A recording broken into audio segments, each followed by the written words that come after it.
demás compatriotas, los hebreos. Y estando en el desierto, el Señor se le apareció a Moisés y lo llamó por su nombre. ¿De qué forma se le apareció el Señor a Moisés? A través de una zarza ardiente. Moisés, admirado porque la zarza, a pesar de estar llena de fuego, no se consumía, entonces quiso acercarse. Escuchó la voz del Señor que le llamaba, y en el intento de querer llegar hasta donde se encontraba la zarza, escuchó además una voz que le decía: detente, quítate las sandalias, el lugar que pisas es un terreno sagrado.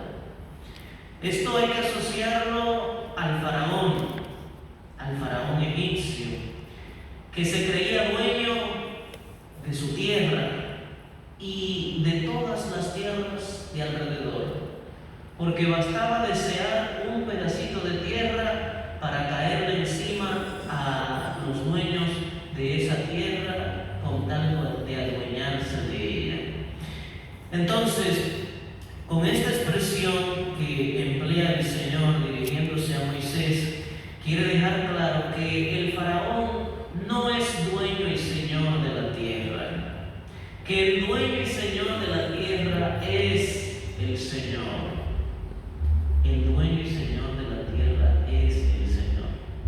Por eso, muy sabiamente, la Iglesia celebra también cada año la solemnidad de Jesucristo, Rey del Universo, que es una solemnidad que surgió precisamente en ese contexto en donde los gobernantes de la tierra, creyéndose señores y dueños de la tierra y hasta del universo, pues subyugaban a otros, maltrataban a otros y hasta despojaban a otros de lo poquito que tenían, de lo poquito que estaban disfrutando. Y entonces le pareció oportuno al Papa Pío XI establecer esta solemnidad de Jesucristo, Rey del Universo, para dejarle claro fundamentalmente a todos los gobernantes que el único Rey, dueño y Señor de la tierra y de todo lo creado es Dios, es Dios. Eso significa que Dios es también el Señor y dueño de tu vida. Eso significa que Dios es el dueño y Señor de mi vida. Y que aunque la vida sea un don de Dios para con cada uno de nosotros, Él sigue siendo nuestro dueño. Solo Él tiene derecho a disponer de nuestra vida. Por eso no está bien que nosotros dispongamos de la vida de otra persona, queriendo arrancarle la vida, matándole. Por eso no está bien que nosotros también arremetamos contra nuestra propia vida, queriendo atentar contra ella, arrancándola con el suicidio. Solo Dios es el dueño y Señor de la vida y de todo cuanto existe. Y podemos disfrutar de lo que el Señor nos ha regalado, comenzando por el don de la vida, en la medida en que lo concibamos a Él como dueño y Señor. Si nosotros, creyéndonos dueños y señores, queremos llegar a experimentar felicidad, no es verdad que nos llegaremos a sentir dichosos y felices, porque no estaríamos partiendo de nuestra condición creatural. A veces nosotros nos creemos los creadores, y nosotros no somos los creadores, nosotros somos simples criaturas. No conviene que nos comportemos como si fuésemos los creadores. Es necesario y conveniente que nos comportemos como lo que somos, criaturas. El Creador no necesita de nada ni de nadie. La criatura sí necesita de alguien y de algo. El único autosuficiente es Dios. Nosotros no nos bastamos a nosotros mismos. Siempre necesitaremos de Dios, siempre necesitaremos de nuestro prójimo. Dios no necesita de nosotros. Dios se basta a sí mismo. Él es autosuficiente, pero tú y yo no nos bastamos a nosotros mismos, no somos autosuficientes. Siempre será necesario implorar a Dios y también acudir a nuestro prójimo para que venga en nuestra ayuda. Así que yo quisiera destacar eso de la primera lectura, que nos sintamos criaturas y por tanto dependientes de Dios, que al mismo tiempo sintamos que el Señor nos llama y que nos llama por nuestro propio nombre para realizar una misión especial en esta tierra, y que es sumamente importante que descubramos cuál es esa vocación a la que nos convoca, y que si todavía no hemos descubierto cuál es esa vocación, pues que a través de la oración le pidamos nos ayude a ver con claridad qué es lo que quiere para con nosotros, con qué propósito nos ha colocado en esta tierra. Yo decía en la liturgia dominical pasada, no estamos aquí para ocupar un puesto y ya. Estamos aquí para ciertamente ocupar un puesto, pero también para desempeñar una misión. Y cuando nos toque partir de este mundo, el Señor quiere que comparezcamos ante Él con las manos llenas de obras buenas, no con obras de maldad, o no con ocio, no con ocio. El ocio, ¿saben lo que es el ocio? No hacer nada. No hacer nada. En ese sentido, tenemos que aprender a pasar por este mundo haciendo el bien y no solo prohibiéndonos de hacer el mal. Son como las dos caras de una moneda. Es importante que tú no hagas el mal a tu prójimo, pero Dios no se conforma con eso. Dios también quiere que tú te prestes a hacer el bien a tu prójimo. Dicho de otra manera, como lo dice el libro de Tobías, no hagas a nadie lo que tú no quieres que te hagan a ti, pero como nos lo dice Jesús en los evangelios, hazle a tu prójimo lo que tú quieres que hagan contigo. Y entonces ahí se completará la obra.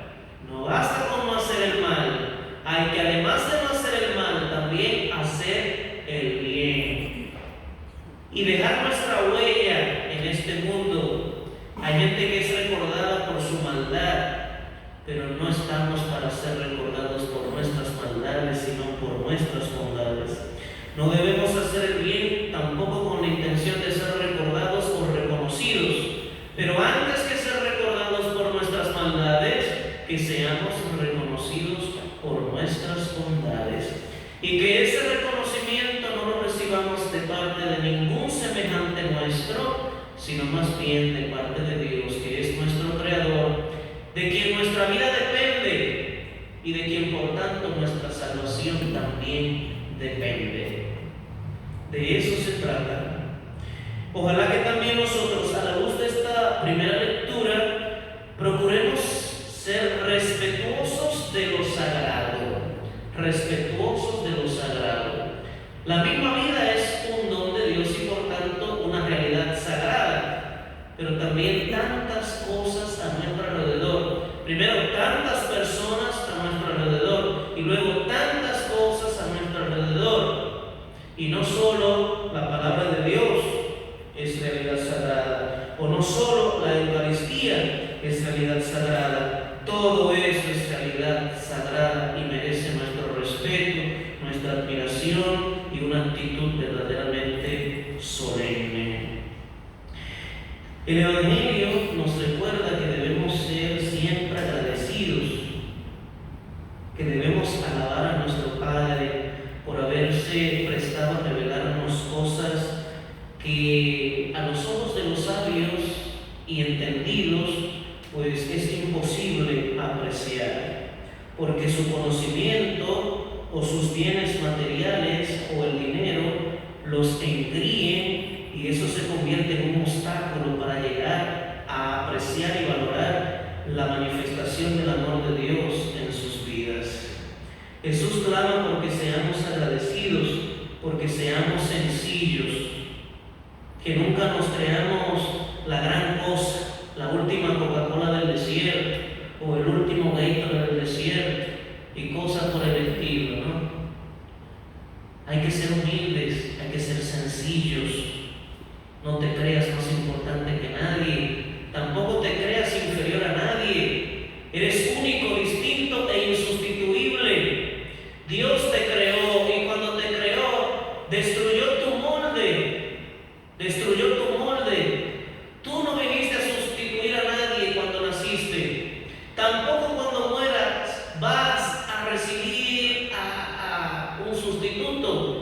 El mundo no va a contar con un sustituto tuyo. No, cada quien es único, distinto e insustituible. Y eso revela también la grandeza de Dios, como a pesar de ser, según algunos ya, casi alrededor de 8.000 millones de personas, no hay dos personas iguales sobre la faz de la tierra. Dos personas iguales no hay sobre la faz de la tierra. Y ahí quedan incluidos los gemelos, que son quienes más se parecen. No son iguales, no son en verdad totalmente idénticos. Así que eres especial, no tienes tampoco que andar envidiándole nada a nadie. Dios te regaló a ti todo lo que tú necesitas para ser feliz. Siéntete satisfecho, satisfecha contigo mismo, contigo misma.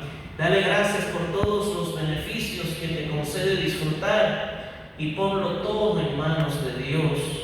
Lo que tú eres y también lo que tú tienes. Alábalo, bendícelo y glorifícalo. Y más que con palabras, con tus propias acciones, con una autoestima verdaderamente equilibrada y obedeciendo siempre, en todo tiempo, la voluntad de Dios. Dice Jesús también: el Padre ha puesto todas las cosas en mis manos, y nadie conoce al Hijo sino el Padre, y nadie conoce al Padre sino el Hijo, y aquel a quien el Hijo se lo quiera revelar.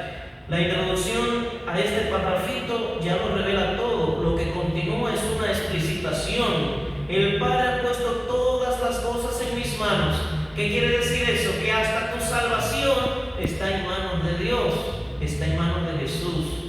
Acéptalo a Él como tu Señor, como decíamos con relación a la primera lectura, no cayendo en el mismo error del faraón, y entonces te dejarás salvar por Él y llegarás a experimentar la salvación de Dios en ti. Que así sea. Amén.